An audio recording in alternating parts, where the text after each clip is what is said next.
So everybody, we will be recording so that we can save this for future reference. As you know, this is our first informational session for the Green Communities Leadership Institute, and we're really excited to have you here today and look forward to getting to know you a little bit. I'm going to go ahead and queue up our screen here and run through a few slides. And like I said, please, if you're joining just now, go ahead and jump in and put your first name and where you're from on your, or where you currently live on your Zoom screen there. And then ask questions as we go along the way, and then we have plenty of time for discussion as we get into it. So I'm gonna kick off first here.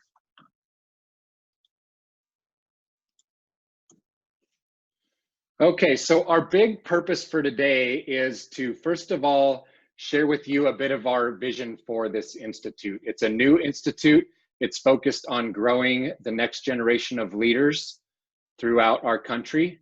And this really is a shared journey between those of us that are on the steering committee that are putting it together and our cohort members who will be recruiting within the next few weeks. And we hope that together we can develop a resilient future and group of leaders that through a journey of personal, professional, and organizational growth. And we'd also like to get to know all of you a little bit, hear from you how you see yourself growing into a next level leader through this journey, and share with us a little bit of your ideas of the importance of joining this journey with us, and then have a little bit of time to discuss and answer questions with all of you.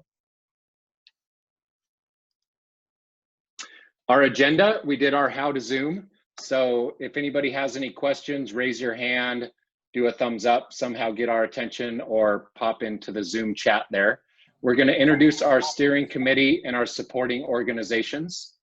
And then we're gonna get into a little bit of the details of the Green Communities Leadership Institute, how this journey will help you grow and us all grow together through personal reflection, organizational growth and contribution to your community. We're going to talk a little bit about what the first inaugural cohort will look like, and then how the Institute is framed within 3 sessions. So this is our steering committee, and I'm going to go around and let the steering committee members that are with us here today introduce themselves. So I'm going to go ahead and first introduce myself. My name is Lance Davison. I live in Boise, Idaho. I own and manage a company called the Keystone Concept, and have been working in urban and natural resource arena for a little over 20 years now. And I'm gonna kick it to my friend Sarah in Carmel by the Sea. Hi, I'm Sarah Davis in Carmel by the Sea. I'm the city forester here. I've been here about 1.5 years now. Previously, I was with the city and county of Denver. Like Lance, he left out a lot of stuff, like being ISA chapter president and on the National Urban and Community Forestry Council. So, welcome everyone. Awesome, thank you, Sarah. How about Matt Spitzen? Hello everyone, my name is Matt Spitzen. I have been with the Arbor Day Foundation for about 4 years, and I lead the foundation's Alliance for Community Trees program, which is a network of about 200 community-based urban forestry nonprofits. And let's kick it to Paul. Are you in Tennessee right now, Paul? I am in Tennessee today. Hi, Paul Reese. Right. I am serve on the faculty at Oregon State University, and split my time between Oregon and East Tennessee. And I have been part of this new group starting this institute, and I'm currently serving as the curriculum chair. Excellent. Thank you, Paul. Jeremy Barrick. Thank you, Lance, and good afternoon, everyone. My name is Jeremy Barrick. I am the Assistant Superintendent for Environmental Stewardship for the Minneapolis Park and Recreation Board in Minnesota, and excited to be a part of this institute, developing this institute. Thank you, Jeremy. Am I missing anybody else that's on our team that's in the crowd? Jeremy, I'm going to let you introduce everybody else that's on our team that's on this screen but not with us today. All right. So we got Dana Karcher with the Davie Resource Group out of Texas. We have, she's in the top left corner. Then you have Lance, and next to Lance is Carlos Campero. He is with the LA Conservation Corps. We had Sarah, got myself. Then we have Scott, and Scott's last name is escaping me right now. Jameson with the Bartlett Tree Experts. And then the next is that Brian Watkins. Brian Watkins. I knew it was a W. So Brian Watkins out of Louisiana. And then you put me on the spot here, Lance. I wasn't prepared for this. Lauren Marshall. This is how we do it. It's a shared leadership journey, folks. Yes. Sorry, Lauren Marshall with Forest Service, Legislative Affairs in DC. And then Danielle Pariah with the Chicago Open Lands. So awesome. And there was one. Thank you very much, Lance. There was one committee member that wasn't in that picture, and that is Eric North with the University of Minnesota. Ooh, good catch. So we got to transition with Eric from Nebraska to Minnesota, and he's busy teaching the bright young minds. So this is our crew that put this together in the middle of COVID, and all our organizations that we represent. And we've really been only able to meet via a virtual format. So, for example, Danielle, I've never met in person, but I've gotten to know her really well. And I think it's a fascinating study in how we can come up with good opportunities through this virtual format. But we hope to join you all in person very soon. So there are 3 key pieces to our institute, our purpose and our themes. We are interested in growing next level leaders focused on building nature-based solutions in our communities. There's 3 key pieces that you will get out of this experience. Expanding personal leadership and influence and competencies for you as a person and individual as a leader, increasing your organizational leadership impact, and advancing your community leadership impact. So there's 3 key pillars to that. And when we talk about community, that's the community you live in, the community you work in, and the community that we're all a part of doing what we do in communities and across natural landscapes. And I'm going to kick it over to Paul. Thank you, Lance. So first I'd like to kind of go through the learning outcomes, and there are 7 of them. And those of you that know me are going to be surprised how many words I put on the screen here, but it's pretty impossible for me to just read all these off to you. So I'm going to leave that up there and let you look at that. But our 7 overarching learning outcomes are centered on those 3 pillars that Lance mentioned. You as an individual, the organization you work for, and the communities, and multiple communities that you're a part of, whether that's the entire profession, or it's the local community where you live. Now, I want you to note that the 2 words we haven't really said so far this entire time, there's 2 of them actually. We haven't said municipal forestry, and we haven't said urban forestry. That's because this is the Green Communities Leadership Institute, and we are looking much beyond the trees. We're hoping that people who are doing any type of urban natural resource management and planning will want to be a part of this. So we'll help you, if you choose to, if you become a part of this cohort, we'll help you assess your own personal situation when it comes to leadership capacity and how you can become more of a person of influence in your spheres.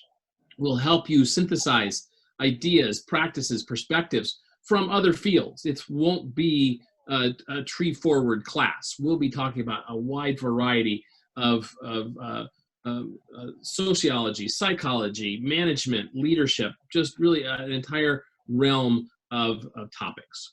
And then we'll help you apply those principles in many different contexts. We're looking for ways that we can use creativity and innovation, and we can manage change processes and look at the barriers and obstacles to becoming more successful people of influence and impact.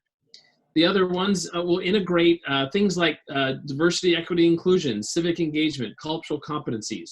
We'll look at how we interact with others, both on an individual basis and in a collaborative basis. We'll look at collaborative problem solving and figure out what is the connection between collaboration and leadership.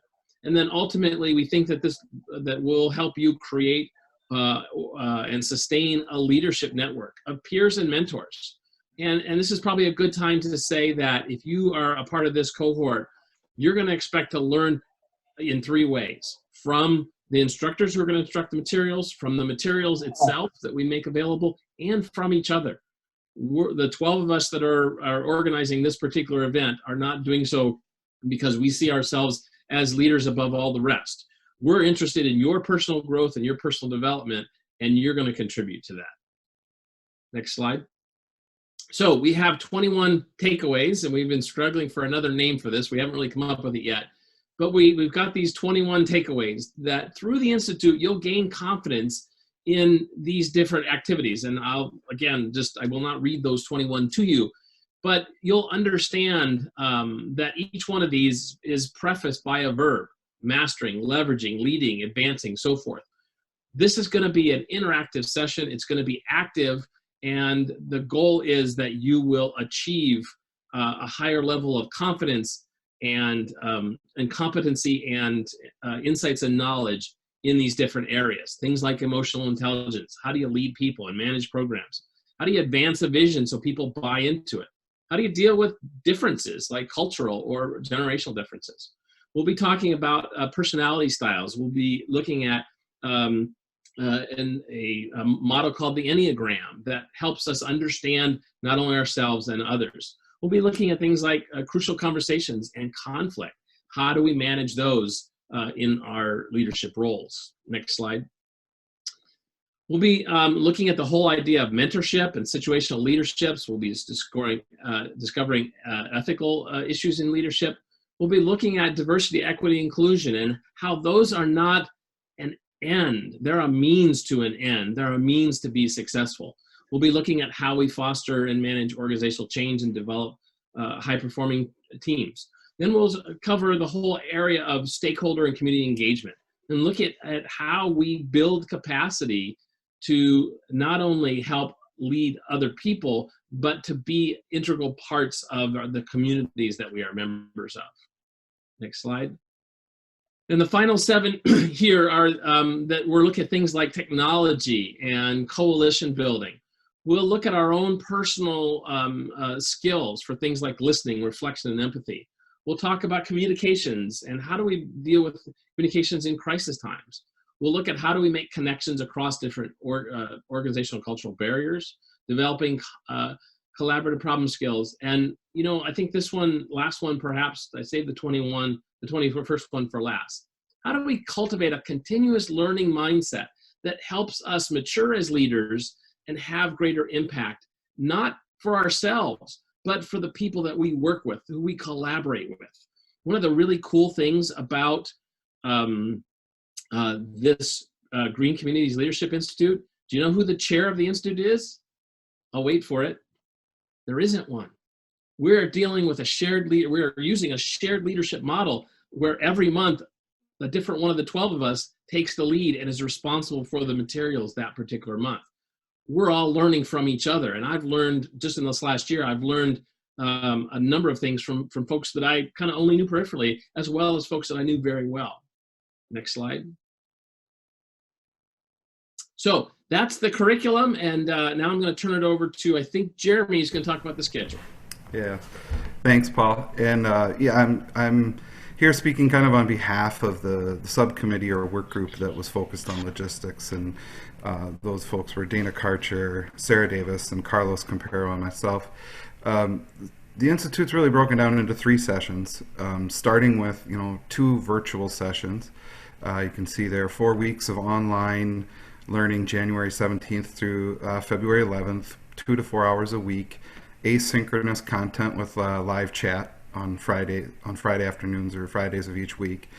And then session 2, the 10-day break between sessions, but the second session starts then February 21st, goes through the 25th, and that's a week of live webinars, 1 hour a day, and it's kind of a choose your own ending. You could attend one, you could choose to attend all of them.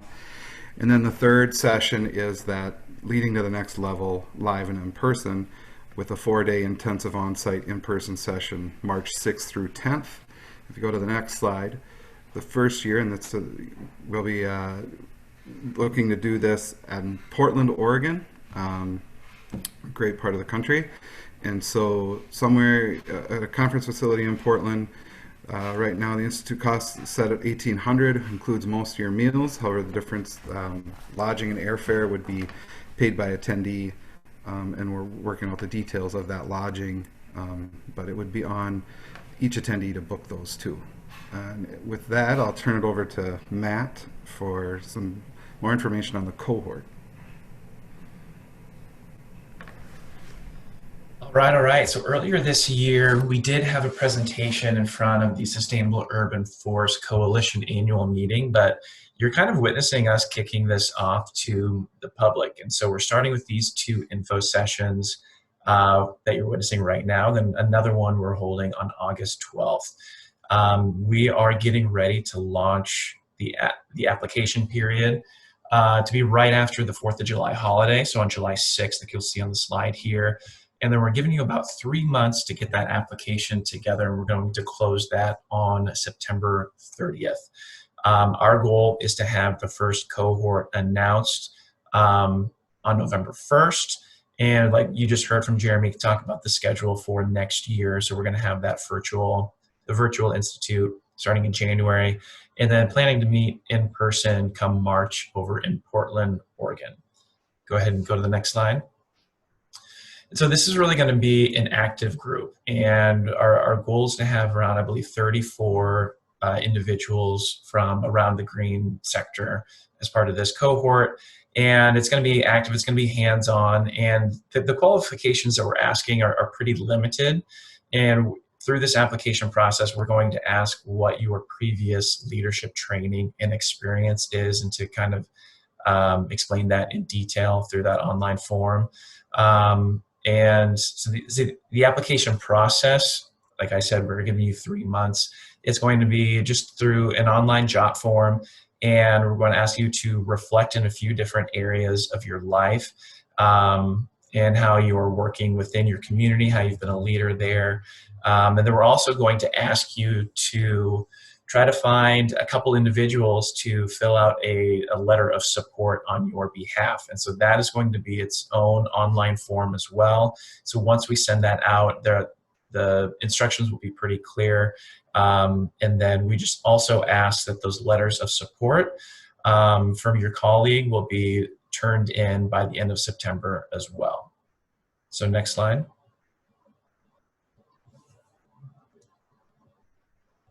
And then Lance, I think that's back to you. Yes, thank you very much. I have people visiting in my little office here, so thanks. So what we would love from you is, now we're gonna have a chance to chat a little bit, answer questions that you have. We really would love you to engage with us. We're gonna be looking, as we're building out our curriculum, which Paul and his team are really focused on, to get a little bit of feedback from people in the industry, such as yourselves. And we also would love you to share this Institute offering with your colleagues and friends.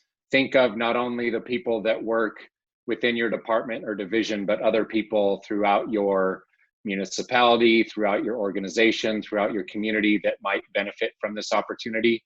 We'll be getting that Institute cohort application out to you, and then just help us continue to learn and grow as we go. Like we said, this is the first offering of an Institute that we are excited to have grow over time, and we would love you all to be a part of that. And so in my standard fashion, I would much rather spend a little time talking with all of you instead of showing a slide deck. And so let's get everybody's faces in here. Go ahead and turn on your screen if you're decent in a way that we can all see you. We'd love to see your faces. Looks like we got a question from Tara. How you doing, Tara? How many participants are we expecting? So there we go, Paul, you're on it. So we're looking at having 36 seats available potentially, but we don't have to fill those exactly, but that's kind of the numbers we're looking at as far as our budget and all those things go. Good question. Do we have some other questions? It's okay if you want to raise your hand and actually talk. You don't have to type your question into Exactly. the chat box. Yes, this is very open. Raise your hand and talk. Pete's kind of stirring around like he wants to talk, but Ellen raised her hand first. So Could be, yeah. Ellen. I was just wondering, is the Portland experience in person a mandatory in-person experience? Is there an option for like a few people to attend virtually, or is it strictly in person only? I think that's a good question. Paul, do you want to speak to that? Yes, I will. Of course, we've all been dealing with the pandemic for the last year and a half, and all of the different gyrations of different municipalities and state governments and federal government recommendations and rules and so forth. So we're anticipating that by then things will have calmed down enough to be able to have a face-to-face session. I think our sense is we want everyone there face-to-face, and we do have a backup plan to have everyone virtual, but that is what we're hoping not to have to deploy that. So I think given the way we've structured this learning experience, it will be important to have a face-to-face for session 3 insofar as possible. Thank you. Great question, Ellen. All right, then it looks like Kevin raised his hand. Kevin, if you want to go ahead. Yeah, thanks. Could you just go over the session timeline again? What kind of commitment are we talking about, or how long a time period? I might have missed that. I'm sorry. Sure, I'll take that one. So the session 1 is 4 weeks of online, and there'll be materials. It's asynchronous, which means you will interact with the data the information whenever you'd like. And we anticipate it probably would take between 2 and 4 hours to go through everything total for the week. And that's including, we'll have a discussion just like this with all 36 cohort members and as many of the steering committee as is available. Every Friday we'll have sort of a one hour kind of situation. Then we'll take a week off before we go to session 2. Session 2 will be 1 hour webinars, Monday through Friday. Some of those topics have already been set, and some will be chosen by the cohort themselves, and in which case we will develop programming for that. We're going to ask the cohort members to come to at least one of them, and they could come to all 5 if those topics are relevant to them. Then for session 3, the on-site session, we will start on Sunday afternoon with a welcome and a keynote, and then we'll kind of go full days on Tuesday, Wednesday, and Thursday. I'm sorry, Monday, Tuesday, and Wednesday that week in March, not in the evenings. You'll have your evenings off, and then we'll do a wrap-up session. Actually, Wednesday evening we'll do kind of a graduation dinner and a speaker probably, and then Thursday morning we'll have a closing session that'll probably go till about 10, and anticipating people will fly out of Portland or drive as it may be around noon. So that's kind of the as we see the time commitments and the structure of it. Good question, Kevin. I think we had Daniel in Chicago and then Paul in Texas. Thanks, Lance. Yeah, my question was in regard to the prerequisite for leadership. Was it specific to the industry? So let's say most of your leadership experience has been not in the industry, but you're in the industry now. Does that matter or not? I mean, leadership's kind of leadership, I would think, not just specific to an industry. So I would think that would count, but I want to clarify if that's true or not. I'll take that one. Lots of employers offer different leadership training, so something like that would count, or participating on a nonprofit board or anything like that. It doesn't have to be related to a green industry. We're going to use all of our examples and have a green industry mindset through the whole institute, but your leadership experience wouldn't have to be in our particular industry. Thank you. Great question, Daniel. Paul, in the middle of the ocean at SFI.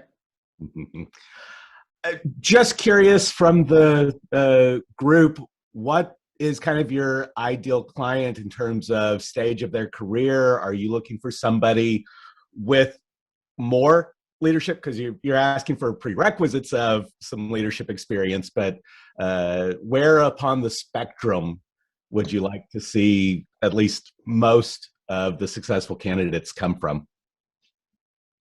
I think that's a really good question. Maybe I'll start and then somebody can parlay off me.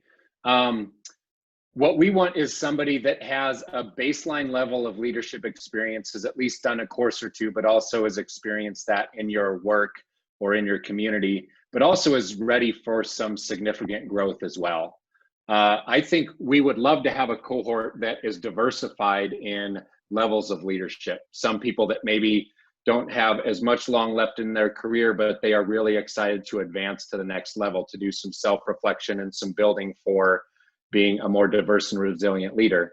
And we'll probably have a number of mid-career professionals. I think that's probably going to be our sweet spot, or the mid-career professionals, but I don't want to exclude anybody on that spectrum.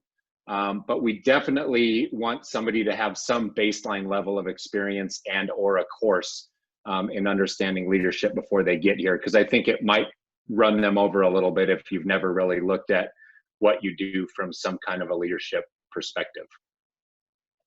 Anybody want to parlay off that? Great answer, Lance.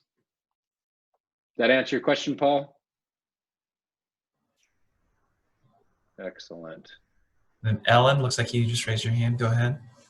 Yeah, thank you. You mentioned that you're not saying, urban foresters or municipal arborists and things like that. And it sounds like you want a diverse mix of job positions as well, not just individuals in age or leadership experience and all of that.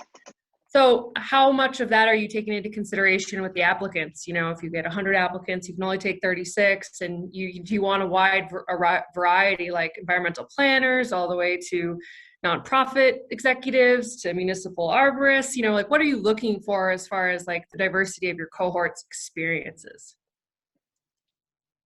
I think that's an excellent question. I might start and then Matt can grow off that. What is fun, I think, about the way we're building this cohort is it's going to be very fluid in how we build it. We want to make sure that you have the best experience as an individual cohort member, but we want a very diverse group of people that can help grow together. And so we're going to look at not only your individual application, Ellen, but you and the body of work of this larger group of 34 potentially that we would bring in and say, how would this group fit together? How would this group challenge each other? And we do want it very diverse. What we realized I've worked all the way from rural to urban, all the different spheres of forestry and natural resource management, and the whole world of urban forestry where a lot of us have met has grown to influence much more than just urban forestry, much more than just municipal or just nonprofit. And so to bring all those together, I think will make this a very unique experience for everybody involved. You want to add to that, Matt? I think that was great. I think the only thing I would add is that we're not looking to fill a certain quota in each industry or anything specific like that. We're just, like Lance said, we're looking to build a diverse and cohesive cohort. Excellent. Thanks, Ellen. How about, is it Diva? Is that how you say your name? Yes, it's Diva. Okay.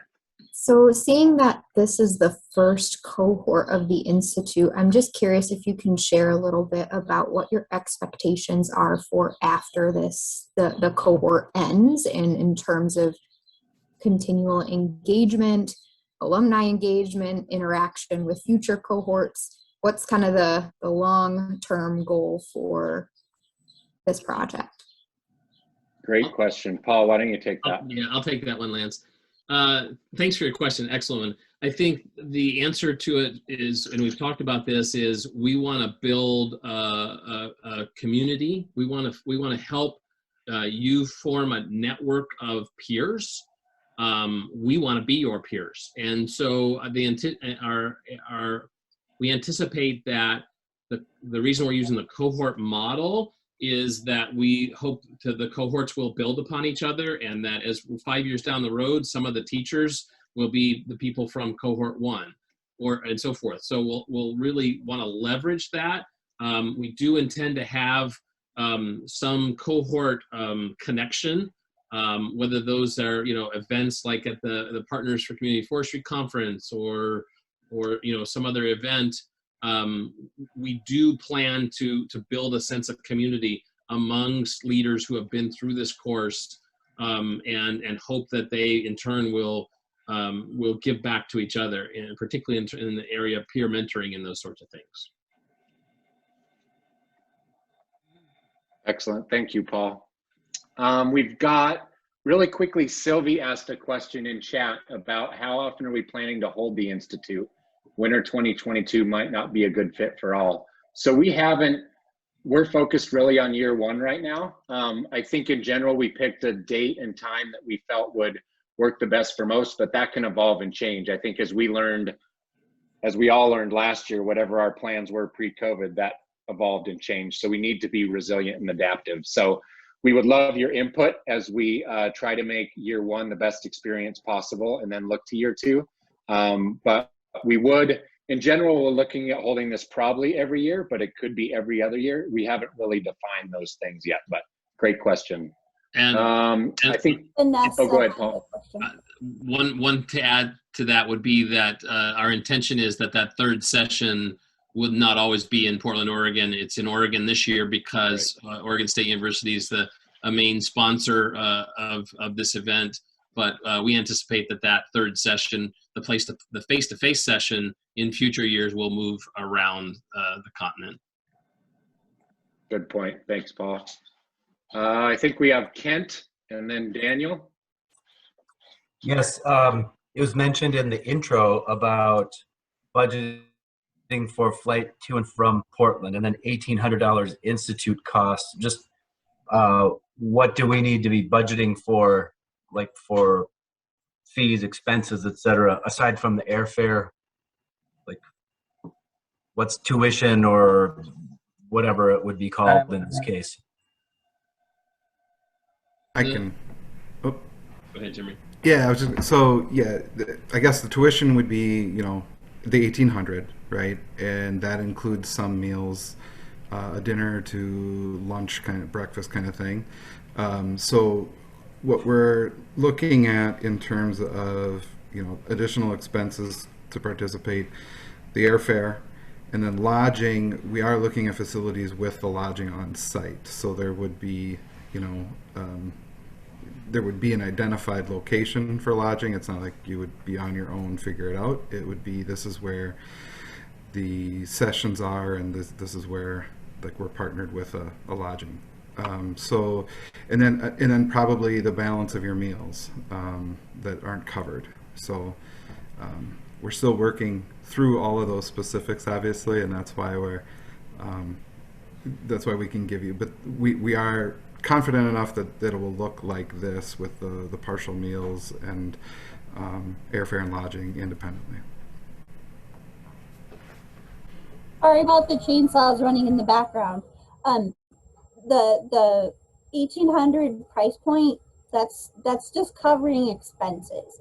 That's not really to build up a fund for the future or anything like that. So it's just the expenses that we need to cover. Great, thank you, Sarah. Daniel, did you have your hand raised? I did. Thanks, Lance. Two-part question. One is there were some great names that were associated with the program, so that was nice to see. But I didn't see, and I'm just curious, what is ISA's either acceptance of the program or TCIA's acceptance of the program? Like what kind of weight does going through a program like this carry? I understand that inevitably it's what you put in that you get out. I'm fully aware of that, but I am wondering on an industry scale, what, when you go out there and you say that you participated in this, how is that viewed by those two organizations? Do they even care? And then secondly, how is this different than the Municipal Forestry Institute? I think that's a great question. So first of all, and the rest of our crew can chime in as well, the other organizations are supportive of this institute. As you can see, I think the way that we built this steering committee was to be diverse from nonprofit, for-profit, different organizations, to make sure that we're diverse in that aspect. But those organizations do support us. It's a new thing, so we haven't necessarily asked for large endorsements from those folks, but we may in the future. But what we tried to do when we built this Institute steering committee was to be as diverse as we possibly could and to build something that is going to grow and be something that's worth having on your resume.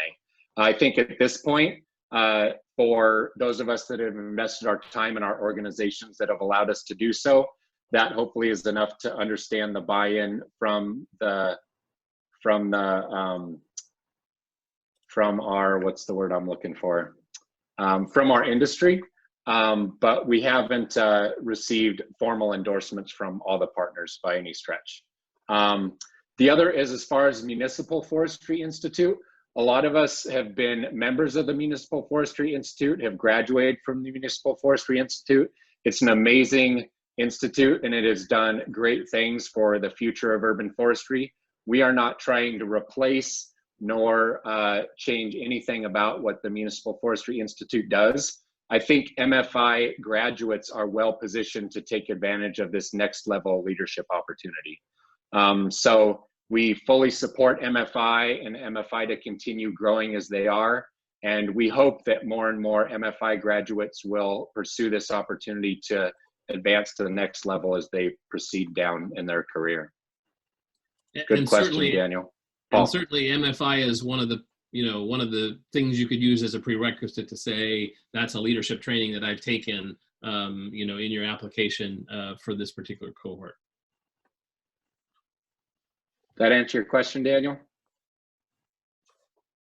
Perfect, thank you. Oh, and Matt, did we have another question? Thanks a lot, appreciate it. Go ahead, Sarah. And Dana Karcher, I believe, is the incoming president of International ISA, and she's on our steering committee. Yes.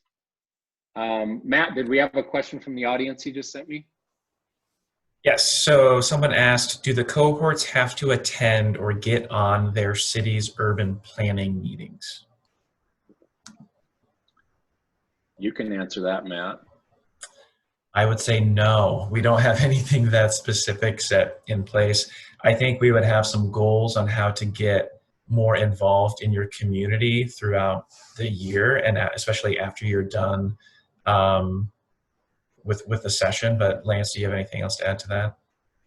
No, I would agree. I mean, being involved in your urban planning efforts would be great, but it's definitely not a prerequisite to joining up in this effort. Good question. Other questions?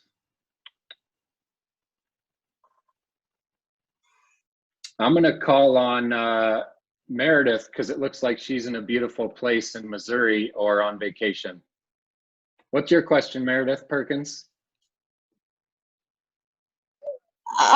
If you want to call the beautiful shopping mall of mid-Mo, St. Louis County vacation, I will take it. We just finished a staff retreat doing some zip line go aping though, so it was pretty awesome. So I'm sorry I'm late to the meeting, and so I missed a lot of the talky talk, so I don't want to repeat questions, but the thing that's coming to my mind in particular is happy to see Arbor Day on this, and wondering for folks who are struggling with that, even just baseline cost, are there scholarships that are out there? Is that something that ECT and others are looking to maybe help lift up some organizations and some diverse partners that might be interested in participating that would be limited by that price point?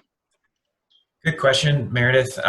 There's no plans right now. I think that's something we can certainly explore, and especially in one of my monthly meetings with BEATRA, with the Forest Service as well.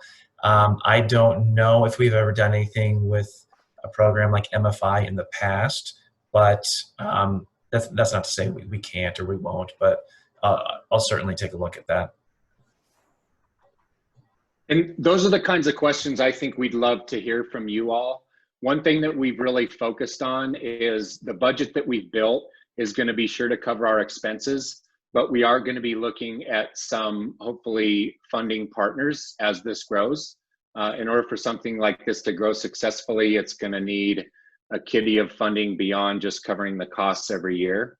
And if financial assistance is something that people are going to need to be able to make it, then we can maybe find some ways through some corporate funders and other underfunding resources to do that. But we're also being very cautious to not make too many asks as well, you know, with current financial situations. So excellent question, Meredith, and something that we will consider as we move forward. Lance, you got a question in the chat window. All right. Why don't you grab it, Paul?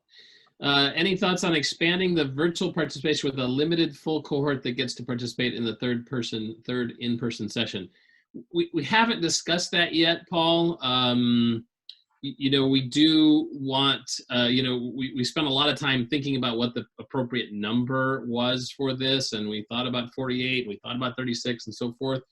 We will be doing some small group activities, and so each cohort member will be in a small group as well.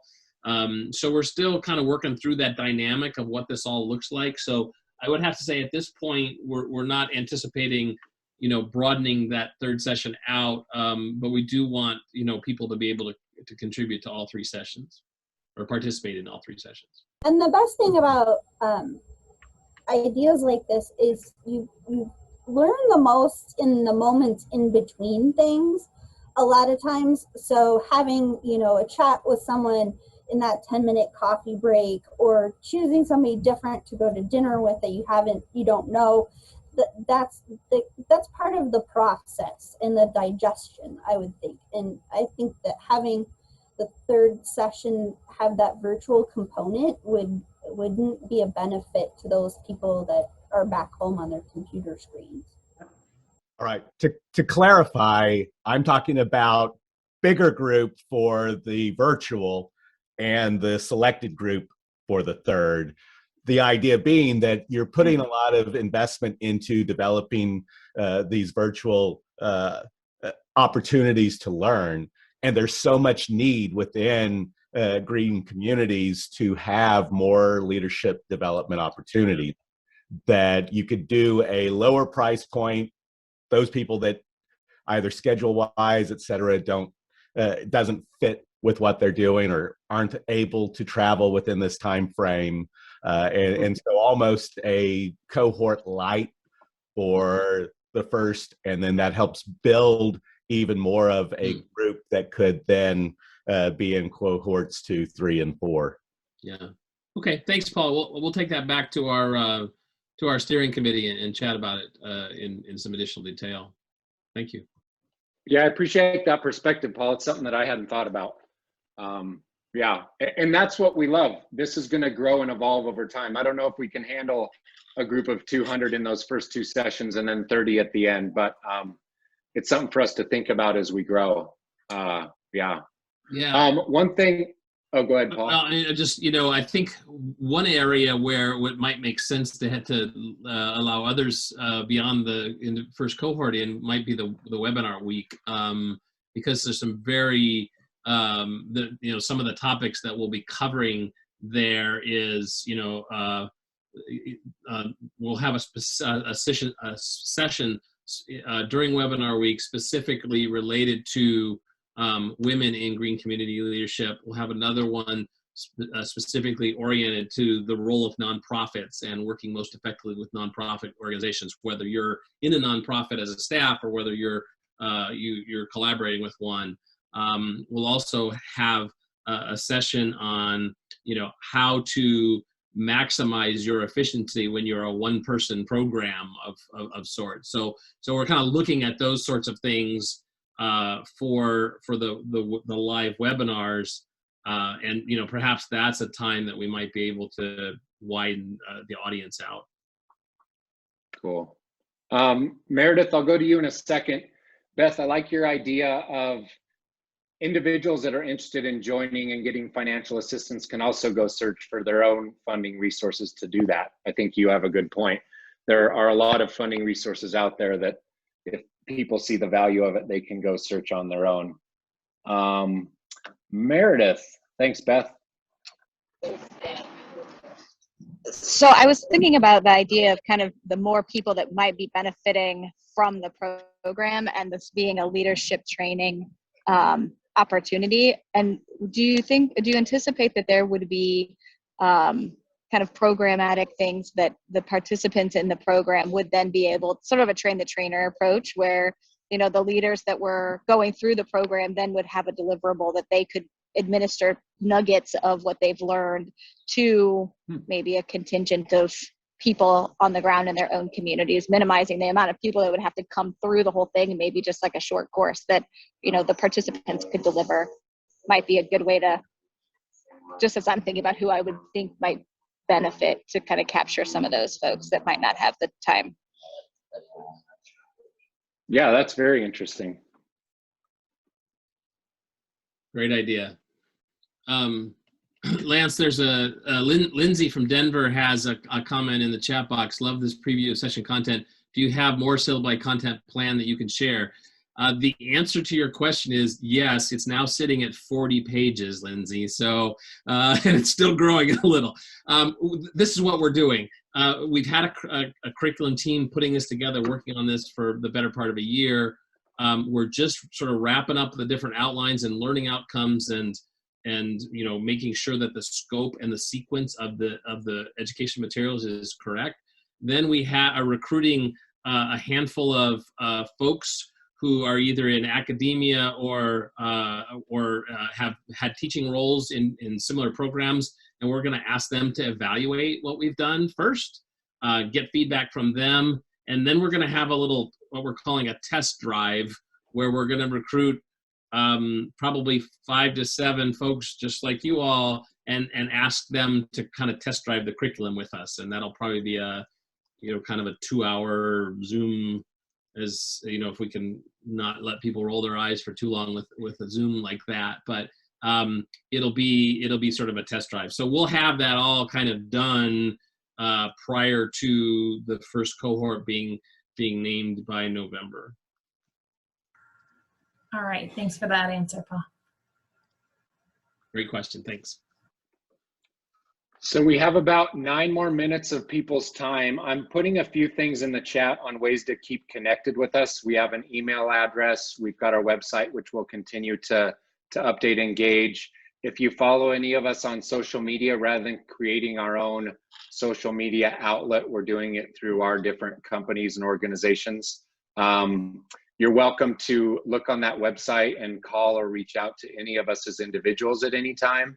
Another thing that I think is important is when we set out our leadership group and the steering committee, we want this to grow and evolve over time. None of us are going to be doing this individually for 20 years. So think about, would you be a good cohort member? Would you be interested in being a member of the steering committee as this grows? I hope that 2 years from now, the answer to Daniel on does so-and-so endorse this would be, yes, everybody endorses this. We already see some large organizations endorsing us, and we're earning everybody's trust as we build this institute to be able to do that over time. Because I think Paul said it best when we all got together the first time as a group and looked at the question of who's the chair, who's leading this effort. None of us got involved in this because we don't already have full plates. And so we're very much challenging and testing that shared leadership model. And we're doing this because we're really vested in improving opportunities for us to all grow as people, as organizations. And so it's an exciting time for us, and you guys all came up with some great ideas for us to continue to grow. Looks like, oh, will we be sending out the slideshow? Yeah, we can definitely send out the slideshow. Paul, do you think SFI would endorse this? We're putting you on the spot. I think that is a really good question, and I don't have the answer, but I think that it would certainly be reasonable to take it and look at it as an option. And I think that we can potentially help magnify, because one of the reasons I went to SFI is it is a bigger green industry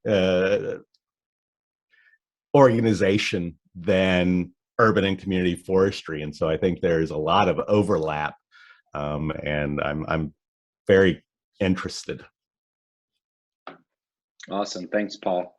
And Tara's point about the interest from potential cohorts, that's great to hear. And yes, it'd be awesome if we had a waiting list. We would love your help. I think what we're constantly doing is finding ways to expand what our current bubble might be. If you work in municipal forestry and you're frustrated because you're not able to build those opportunities with the engineers or the stormwater managers, reach out to those people. Those are the people that we want in these sessions. Those are the people that we want engaged. And so this might actually be an opportunity. One idea that we've tossed out in our planning meetings was, can you recruit a group of cohort members from your city or from your organization that are diverse and different? And I think that would build into what Meredith's talking about. You would have almost a body of work to go work on when you guys go back. And so I'd encourage you guys to stretch your idea of what's possible, stretch your idea of what just another leadership institute would be. We don't want to create something that's already out there in the industry.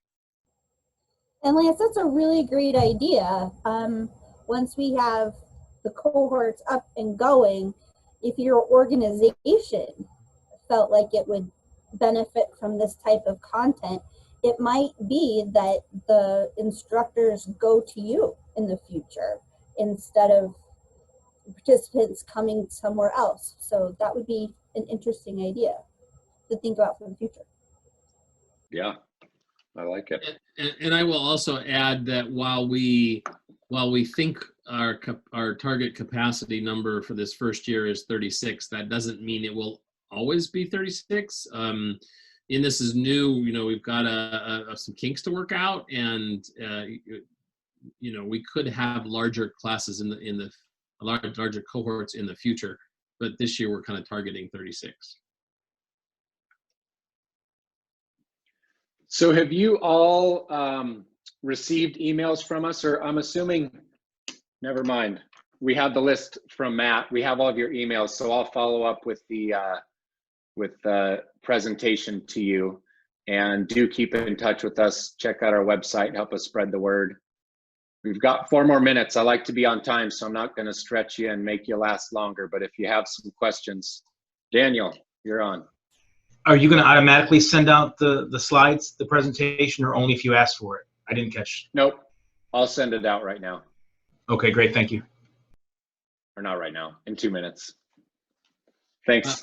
Also, I want to point out Paul, that if you have further questions that, you know, come up after this session that you want to bounce off of one of the steering committee members, just fill out that form on the greencommunitiesleadership.org website, and one of us will get back to you. Good point, Paul. Anybody else? Emily, I like your cat.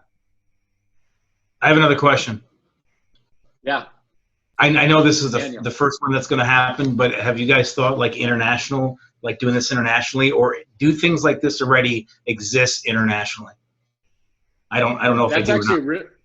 That's a good question, and we do have some friends from Canada. I apologize that I said United States earlier. We are very open to having members from Canada, and we would like to grow beyond that. We have friends and colleagues all over the world, and so we hope that this can grow into an international opportunity. Right now, we really focused on where our steering committee members were from, and we're hoping we could grab some folks from Canada. But I love the idea that I do think that this is something that's needed around the world. And I know Paul works closely with a few of those international friends, and there's some ideas out there, I think, to make it grow bigger. But we want to make sure we get it right this first time before getting too big. But I think that's a great question, Daniel. Anybody else want to add anything? All right, folks. Well, we will follow up. Matt, we'll have this recording. How long does it take to get the recording turned around? A couple days. Okay. So I'm going to follow up right now with the PowerPoint to everybody. And then we'll follow up. Maybe we'll YouTube that thing and get it both on our website and then out to all of you. And we'll keep growing. We appreciate your guys' input. Thanks for filling the room today. Help spread the word and help challenge us to make this great. And hopefully we'll see you all come early next year. Take care, everybody. Stay Bye, safe. everybody. Thanks for attending. Thank